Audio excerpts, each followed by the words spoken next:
शिंदे सेनेचे नेते रवींद्र धंगेकरांनी पुढच्या 2 दिवसांत जैन बोर्डिंगचा व्यवहार पूर्ण रद्द करावा अशी मागणी केली आहे। पुढील 2 दिवस मुरलीधर मोहोळ यांच्याबद्दल काहीही बोलणार नाही असंही त्यांनी म्हटलंय।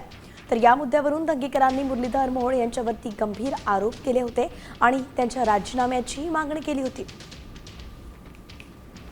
रवींद्र धंगेकरांची भूमिका जाणून घेतली आमचे प्रतिनिधी अक्षय बडवेंनी, तीही एकदा पाहूयात।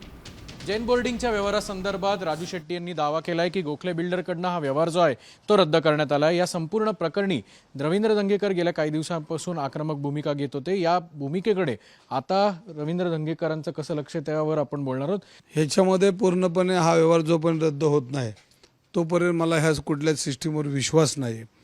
खरं तर हे यश जे जैन धर्माचे योगी आहेत, जे ते युवक आहेत, ह्यांनीही ह्या जागा वाचवा यासाठी जे आंदोलन केलं आणि त्या आंदोलनामध्ये आम्ही सर्वजण सहभागी झालो। शिंदे साहेबांनी मला जवळ बोलवलं, आपण सगळे तिथे उपस्थित होतात आणि मला त्यांनी कानात सांगितलं की 2 दिवसामध्ये हा तुला तोडगा मी काढून देतो, तू आता कोणावर बोलायचं बंद कर। त्या मिनिटापासून मी आत्ता पण मी बोलायचं बंद आहे। पण आज मला थोडंसं बरं वाटतं आहे की कुठंतरी आता हा व्यवहार रद्द करण्याची प्रक्रिया चालू झाली।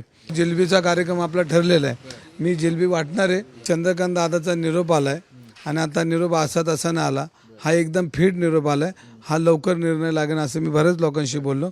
कॅमेरामन आदर्श कटकेसह अक्षय बडवे, साम टीव्ही न्यूज, पुणे। आता isakal.com आहे देशातील नंबर 1 ची मराठी न्यूज वेबसाईट। प्रत्येक अपडेटसाठी isakal.com ला नक्की भेट द्या।